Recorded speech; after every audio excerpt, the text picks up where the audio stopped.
A 416 volt RMS 60 Hz Y source is connected to a balanced three-phase Y load by 4 wires, one of which is the neutral wire. If the load is 800 kilowatts at power factor old equals 0.75 lagging, what size capacitor should be added to change the power factor to power factor new equals 0.95 lagging? Okay, so we know that the old phase angle will equal the arc cosine of the old power factor, or the arc cosine of 0.75, which is 41.4 degrees.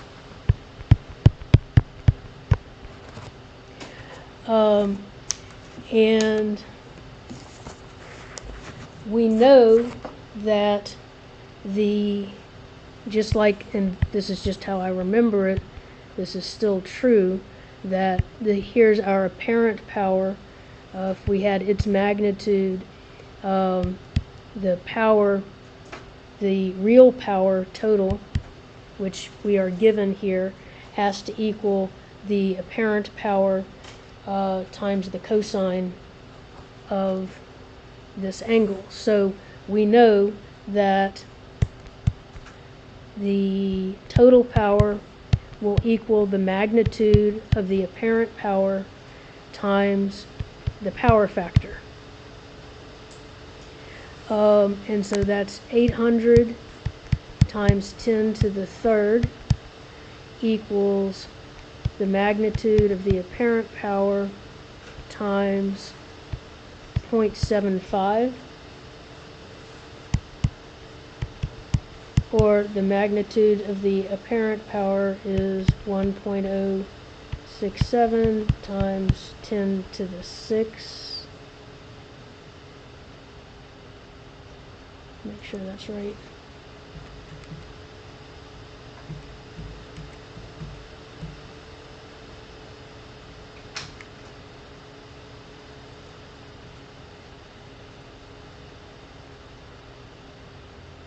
Yeah, that's right. Okay. So now, if I wanted to find my total reactive power, that's going to equal, and I could have gotten this just by using tangent, but here I'll use sine. So my total reactive power will equal the magnitude of my apparent power times the sine of my phase angle. So that will be 1.067 times 10 to the 6 times the sine of 41.4 degrees, which is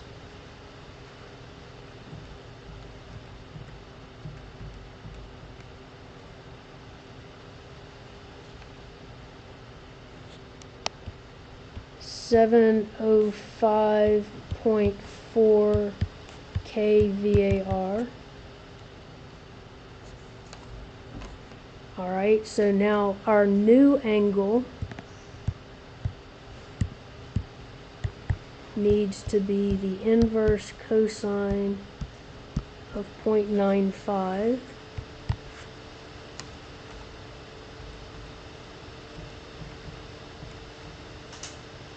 which is 18.2 degrees.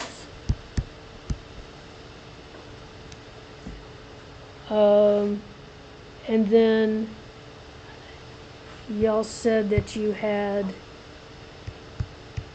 that Q new equaled P tangent phi new. You said he gave you that one? Okay. So we can use that then. So our new reactive power will equal 800 kilowatts times the tangent of 18.2.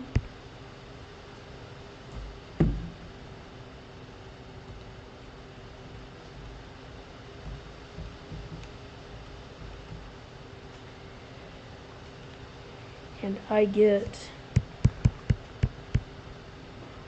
263 kVAR. Did anybody else get that as well? Okay. All right.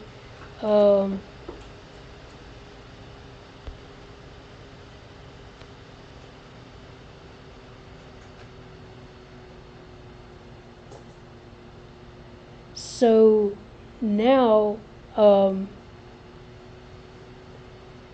what was the formula that you said you had before? Like when I did the other one, you had, like, after I'd done all of my calculations? Q old minus Q new over omega VRMS squared.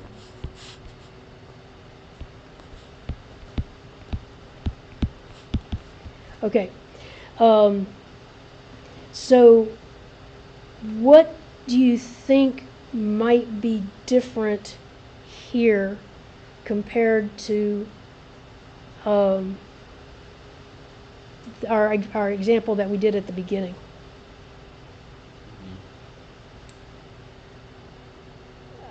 S- uh, yes, maybe, kinda, not really, no.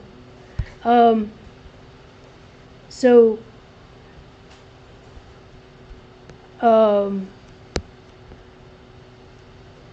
it's three-phase. So we're going to have either a 3 or a square root of 3 in here somewhere. So what is different here is that we just have a 3.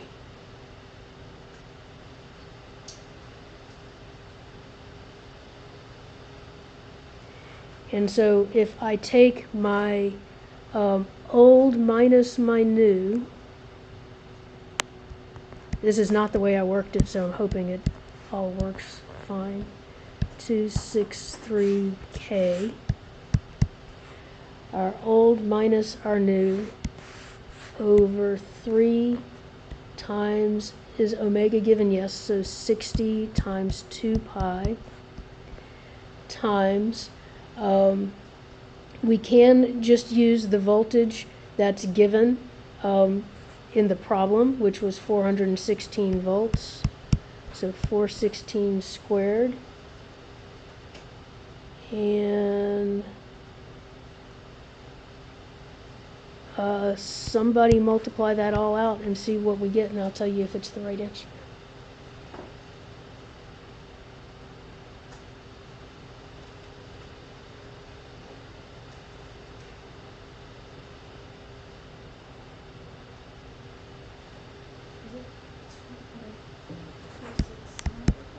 Yeah.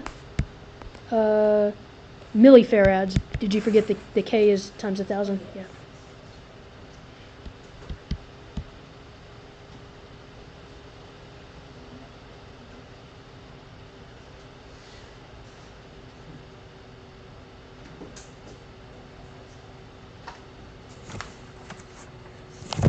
So let me see what I want to do next.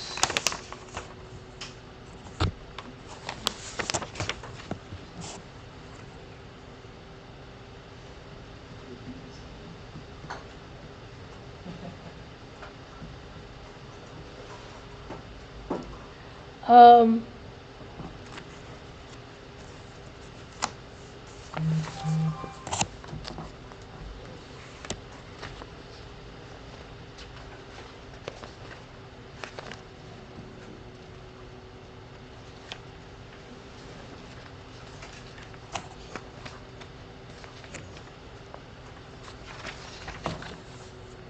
Can I see your calculation for Q old really quick? Sorry. Sure. Q old. Where did I do Q old? Oh, I see it. It's on the right side. Okay. Is there any particular reason? I got you. Q old that way? Thank you. What? Is there any reason to Q old that way instead of the tangent of the inverse cosine of power vector? That's what I had written down right here. Yeah, no, that's the only reason. It's But like, it does work. yes. Yeah.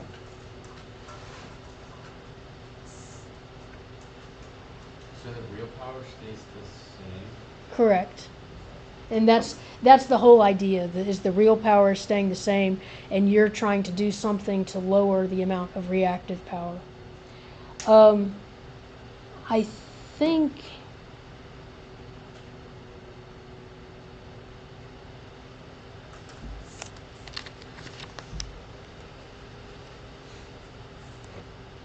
think that is all that I feel comfortable doing right now. I will see about like redoing some of these, converting to Y rather than sticking with just delta, or I'll go back and look at the notes and decide that no, y'all need to do delta, and then I'll do some transformers as well. And then if there are any other review problems, did I cover the sorts of things that people asked me to in the emails? Okay, all right, good. Okay, so I'm going to stop here for now. I'm going to be in touch with what I'm going to do tomorrow. I also have Digital Logic 2 tomorrow to figure out. Oh, and an exam, but I'll let y'all know what I'm doing. So, all right. So y'all have good studying. Good luck on exams if you have any before I see you next.